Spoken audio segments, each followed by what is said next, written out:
This episode of D-News is brought to you by Norton. The most abundant mineral in the world was so far inside the Earth. You probably never heard of it. They should have called it hipsterite.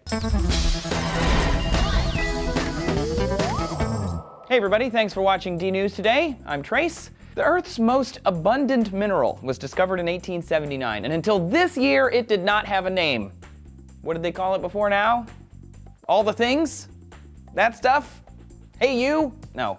They called it silicate perovskite, which is kind of a mouthful. So this week, after 135 years of unnecessary complication, the mineral has a name, bridgmanite. If that's anticlimactic for you, I can see why.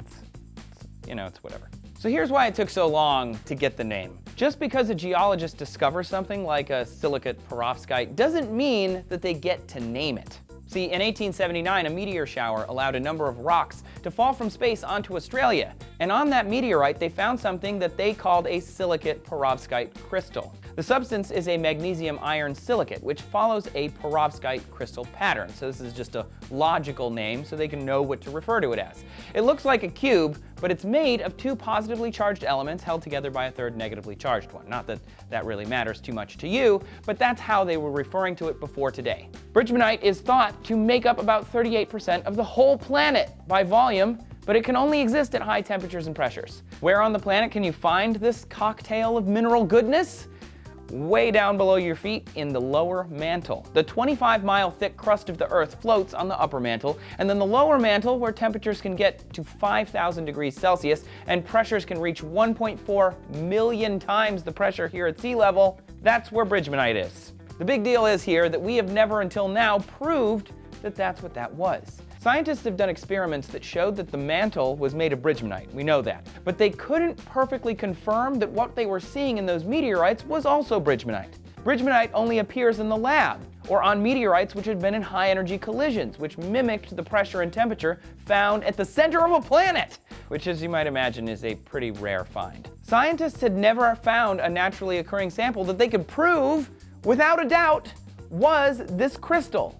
See, when you put bridgmanite into an electron microscope, it turns into glass.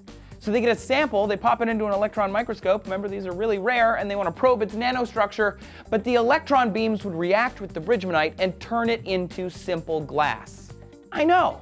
So they came up with a new way, a synchrotron, which sounds like an awesomely 80s carnival ride, but it's actually a kind of particle accelerator, which uses high-energy X-rays. Finally then, 135 years after its discovery, they could prove that what they were seeing was silicate perovskite crystals, and the International Mineralogical Association was all like, okay, you can name it now. Which is pretty freaking amazing when you get right down to it. It was so exciting for scientists, they published their findings in the November issue of the Journal of Science. They called it bridgmanite after the inventor of the high-pressure crystallography, Percy Bridgman. I mean, they could have also called it hipsterite because it's so far underground, but whatever, dudes, it's your rock. If you're like me, you're wondering what a century of studying this silicate perovskite thingy was all for.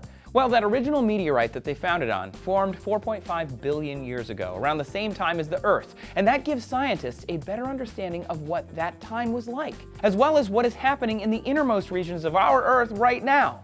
So while you and me might not get much from bridgmanite, you'll know its name now, and that's something for bar trivia, for sure. What would you have named an ancient crystalline material that makes up a third of our planet? Let us know down in the comments, and while you're thinking about the ground below your feet, watch TestTube's new video that explains where oil really comes from. Having cheaper gas is a good thing, right? Well, maybe not. A lot of countries and microeconomies may stop functioning if oil prices dip too low. Thanks for watching D-News, everybody. Please subscribe, and we'll see you next time. This episode of D-News was brought to you by Norton.